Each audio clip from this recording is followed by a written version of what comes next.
if you haven't already, consider hitting that sub button, like, share, subscribe, hit the bell to stay notified when I upload. Y'all know about it. Alright, this is going to be fast, I'm hoping, and quick. What are we making today? Let's get started, shall we? Well, we're making a simple chicken cutlet. I'm going to adjust so you can see what's happening behind me. Making a simple chicken cutlet. What does that mean? Well, in my world, when I was growing up, we called it chicken fatina. It's a simple fried cutlet, very easy, so versatile because you can use the same preparations to do chicken fingers, to do the chicken cutlet, or to turn it then into chicken parm. And I'll tell you how to do that, although I'm not feeling very parmy. We're gonna make some zucchini parm later on. Stay tuned for that video. All right, so what are we going to do here? All right, so here I have my prepared chicken cutlet already, but I did save just one, so we can go ahead and do it. So here I have a chicken breast, skin off, bone off chicken breast, and we're just going to take out the thin chicken cutlet here. You can buy that piece separately in a grocery store, just like all of those, but it's hell expensive, so might as well just do it yourself. I do have 2 eggs and about 4 tablespoons of milk, salt, pepper, and 1 teaspoon of Parmesan Reggiano that I beat is my egg wash. I am not doing it in a flour first. This is a traditional chicken cutlet the way I grew up with my mom and my nonna teaching me. In here, I had about 1.5 cups of regular breadcrumbs that I seasoned. You can buy the seasoned ones. I put in some oregano, about 4 teaspoons of Parmesan Reggiano, salt and pepper, and I just mixed it. Alright, so now we're going to get to the chicken breast. I can get probably 2 to 3 pieces out of this. If I'm making a chicken parm and I want my chicken thicker, I'm going to get 2, which means I'm just going to cut it straight in half. I'm going to try and get 3 out of it. We'll see. So, one hand firmly here. Okay? We're going to put our knife in. And don't be a brave star. Don't try and rush it. Okay? Just wiggle it around. And the whole purpose of my hand is I am putting direct pressure on it. I'm not squeezing the bejesus out of it. It is direct pressure. So I can still wiggle my knife back and forth. And I'm being careful to lift my hand because my hand is also a guide, right? I'm going to make sure that I'm not slicing myself. And then you can fold it over.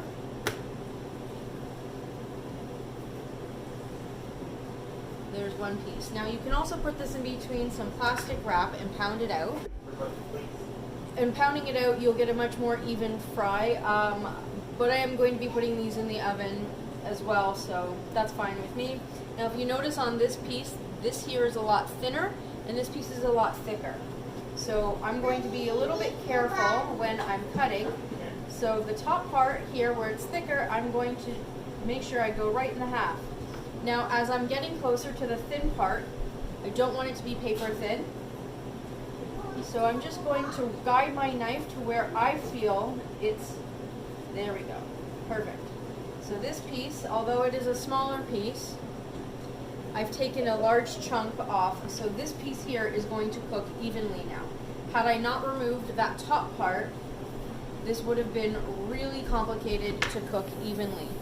So we're just going to put it in our egg wash. Alright, and then piece by piece we're going to put it in our breadcrumb mixture. I like having a big bowl like this because I kind of just shake it and toss it about. We're going to use wet hand, dry hand, but for filming purposes, because I need to have one hand salmonella and chicken juice free, I'm going to muck up my fingers for y'all, but remember, wet hand, dry hand, so that we don't get goopy fingers, much like I already have. Not a nice feeling. In your pan, you're going to get a deep kind of fry pan, okay? And in your deep fry pan, you're going to put in some canola oil or some vegetable oil, something with a nice high smoking point. And what that nice high smoking point means is that your temperature can be up high, and your oil is going to be able to stand the heat, and you're not going to be setting off your smoke alarms pretty quickly. Okay? So once we've got all this, I'm gonna clean up, and then we're going to turn on our oil. Alright, just like I was taught, you always have a plate here lined with paper towel to put the chicken that you pull out. Always using a fork, and we're going to do the test to make sure that our oil is, there it is. Hear that sizzle? Beautiful. Now again, you don't want to overcrowd your pan, that's with anything. And we want it golden brown. Now my mom likes hers a little bit more on the lighter side, and she also cuts her chicken thinner than I do. Not paper thin, but not this thick. I like mine a really nice deep golden brown. Because of that, I like the method of low and slow. So I'm just going to turn it down to medium low, sitting in between a 5 and a 4. I'm going to let this go 3 to 4 minutes each side. So in 3 to 4 minutes, we're going to come back and we'll take a look at the nice golden brown. Also, just want to point out, in the kitchen, it's no joke.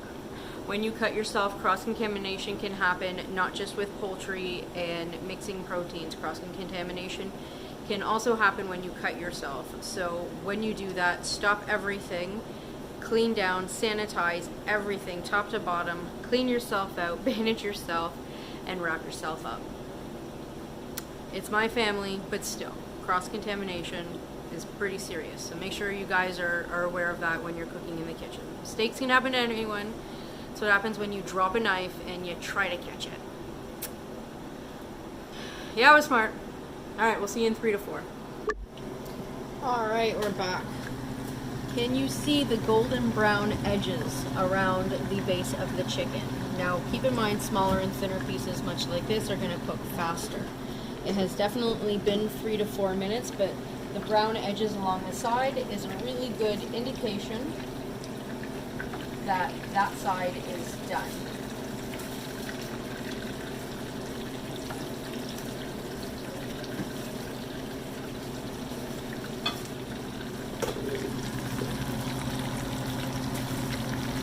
So this thinner piece will likely be done in about a minute.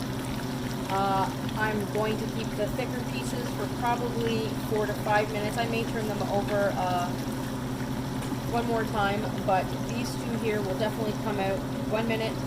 This will come out in 2 to 3 minutes, and these ones I'll likely turn over. I do like the really nice dark golden brown. When my mom does her patina, she does it this very light brown, and there's nothing wrong with that, but because they are thicker, they are going to need to go longer.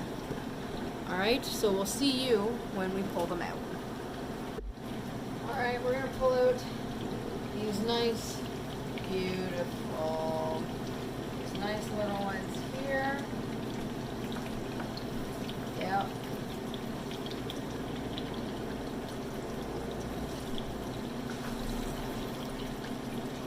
We're going to give these another minute or two on that side before we flip them. And again, remember, we're not crowding our pan here. But as you take stuff out, you can put others in. That's it. That's chicken parm, or that's a chicken cutlet. So how do we make that a chicken parm? Well, hold on here. There's two schools of thinking when it comes to chicken parm. Now, some people like it a little bit more on the dry side, which means it's not just smothered in sauce, and other people like it just absolutely marinated in sauce. Both are fantastic ways of eating chicken parm. If you're going for option 2 and you want it absolutely smothered, you're going to put your vessel, this is not my vessel, this is the first closest one. You're going to put sauce on the bottom of your vessel. You're going to put your chicken fillet, your cutlet, down on top. You're going to cover with sauce again, and you're going to bake at 385, 375 degree oven for about 10 minutes. Really, it's just to get the chicken to absorb all that really nice sauce. Cover it with some fresh mozzarella, and you're going to let it go until it's nice and bubbly and golden brown on top. Option 1, you like it a little dry. Yeah, I reversed them. No sauce, okay? You're just going to put your chicken down, you're going to put sauce on the top and your mozzarella on top. You're going to bake it Same temp, same time until it's nice and golden brown, and you have a drier chicken parm. Alright, now let's break it down. I used a full pack of boneless, skinless chicken breast, so it's obviously more if I'm buying boneless and skinless, so it was $11. I'm using the full thing. Here's the thing, if we don't finish the basic chicken cutlets tonight, yes, they'll go in the fridge. Chicken sandwiches for tomorrow, or you know, for lunch I can literally throw some sauce, because I always have some sauce. Check the link down below for my basic tomato sauce recipe. I always have it in the fridge and or freezer. Put some of that on top, some mozzarella, boom, we've got chicken parm. It's super simple, it's super easy, and it's super yummy, and I swear to God, no East Side Mario's or Amici's or any place like that is going to get you as good of a chicken parm as you can make at home. Trust, alright? $11. We make our own breadcrumbs. The amount of cheese I use for my Parmigiano Reggiano, I mean, if we're really gonna do all the math for all the ingredients, an extra $1, so $12, and I'm going to feed 4 on it, likely a few times over. As always, guys, if you like the content that I'm putting out, share, like, subscribe, enjoy, and thank you, my foodie friends. We'll see you in the next video. That's good. So, attaboy.